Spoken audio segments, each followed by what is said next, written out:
Most people shoot themselves in the foot right away when they go to the driving range to practice because they don't know where to set the camera up. If the camera angle's bad, it gives you bad information, and you may try to fix something that's not broken.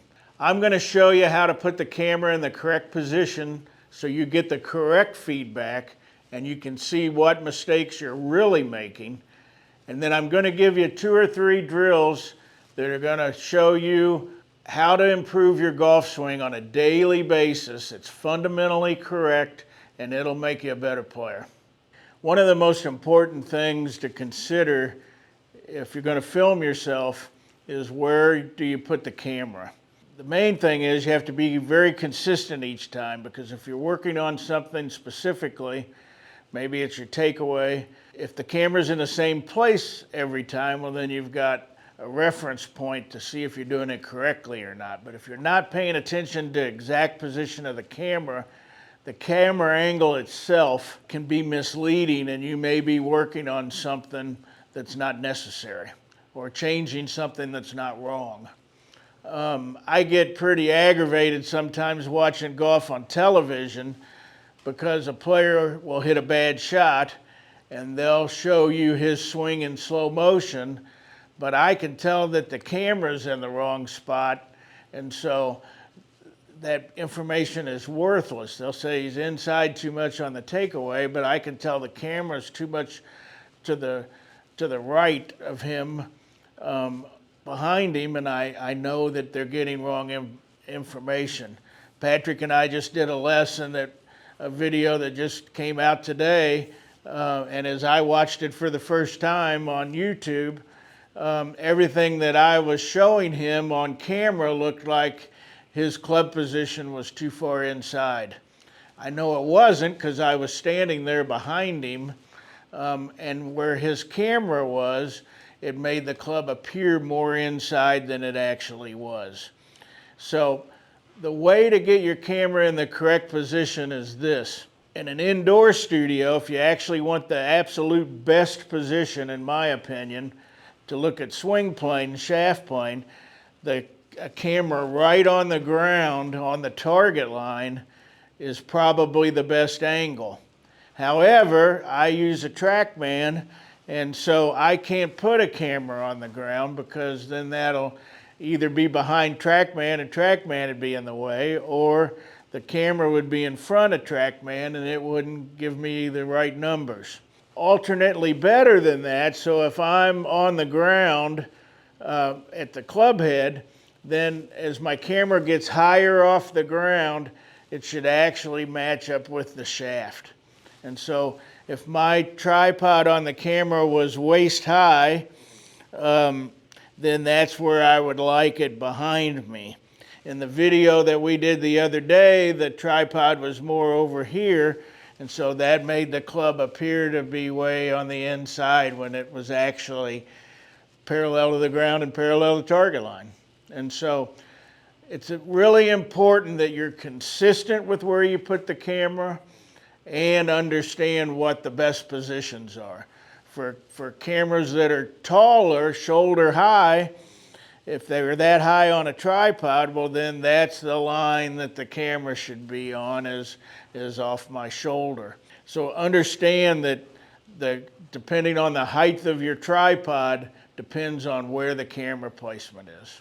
Face on the camera just needs to be in front of you 90 degrees because we're not trying to capture a swing plane. So just right in front, all we're turning is looking at our body and how it's moving. The other thing that I would tell you, working at home in your own room, or if you're on the driving range and working yourself, once you've mastered where to put the camera, I always like to set up a station with alignment sticks. A pretty basic one that it would probably be universal for most players, is I like to have 2 alignment sticks for my target line reference points. I like to have one just outside the ball. It can be a little closer to it than that.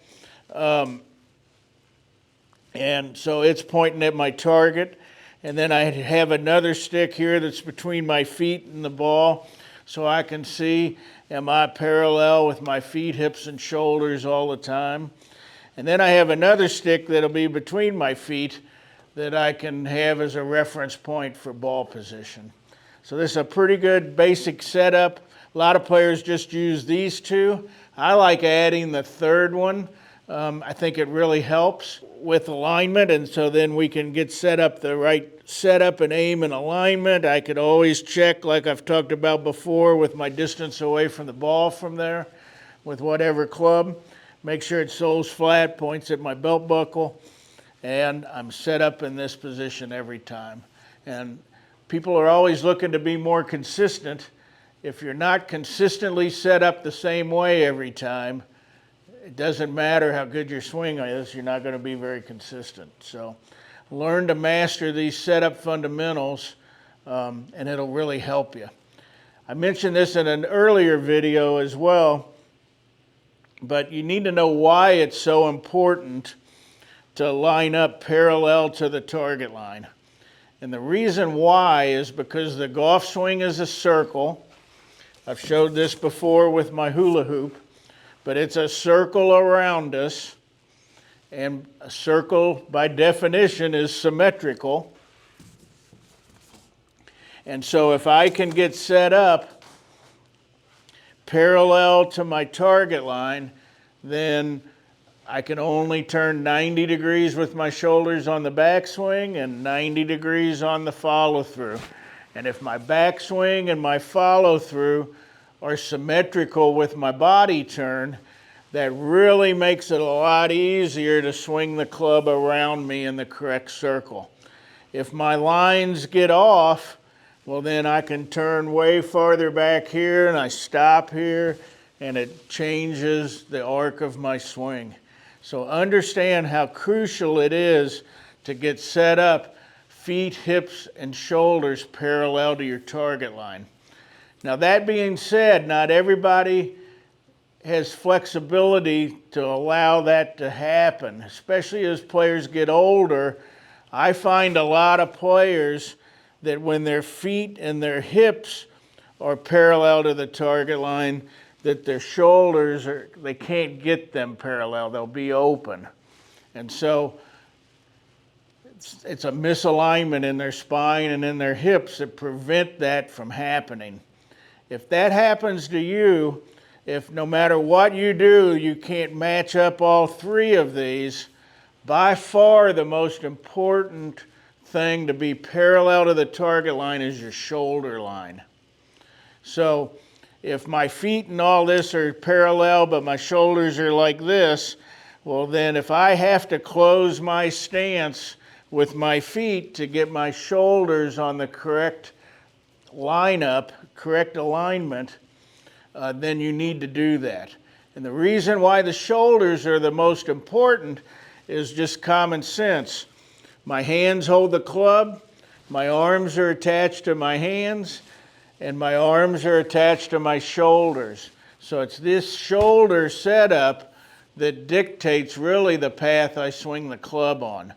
I think the hips and the feet are important as well. If we can do all three correctly, that's the optimal.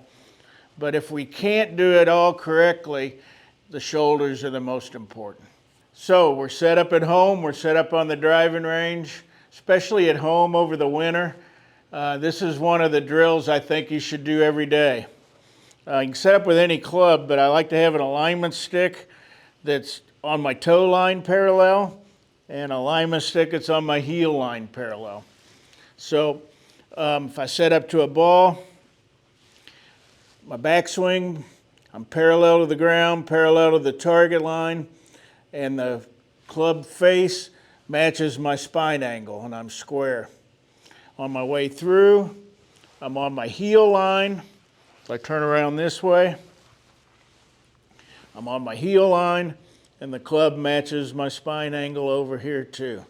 So toe line, heel line, and man, just do that back and forth while you're watching them play in Hawaii, and it's cold everywhere else, and it'll greatly help you. One of the other drills I would recommend to do every day is I would make a flashlight training aid just like this. I've got a video on exactly how to do that. We'll give you a link to that if you haven't seen it.